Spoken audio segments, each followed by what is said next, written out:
Nous vous en avons déjà parlé dans ce journal et la belle histoire continue pour Nodise à Romans-sur-Isère. La petite maroquinerie a vu ses ventes fortement augmenter après l'apparition à 2 reprises de la reine de Jordanie arborant un de ses sacs à main.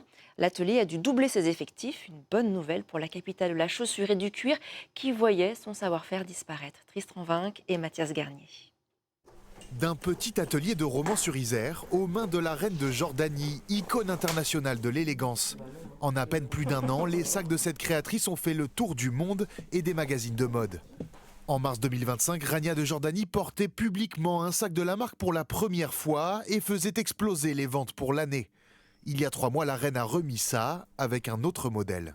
Et donc là, elle le porte ici et donc on voit remonter la courbe. Et donc on a fait à peu près 200% de plus de chiffre d'affaires par rapport à l'année dernière en fait, donc à la même période. 2 apparitions non sponsorisées qui ont permis de changer de dimension. On est passé de 4, donc globalement dans l'entreprise, à 9. Ici, pas de travail à la chaîne. La croissance fulgurante n'altère pas la production artisanale. Chaque sac nécessite en moyenne 2h30 de travail.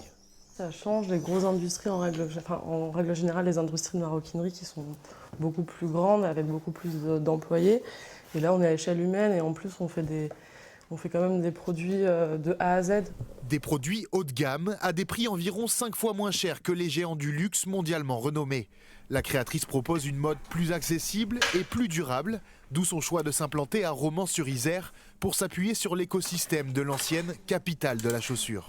On parle des outilleurs, donc des partenaires locaux. On parle aussi du sourcing puisqu'on a les tanneries tout à côté. Donc cet ancrage déjà favorise une continuité sur l'historique de Romans, l'histoire, les chausseurs. Aujourd'hui c'est la maroquinerie, mais on parle bien, aujourd'hui je pense qu'on peut même parler de la capitale du cuir. Déjà approchée par des grands groupes de luxe, la marque Drobois souhaite conserver son indépendance. Elle rêve d'ouvrir un jour sa propre boutique sur les Champs-Élysées.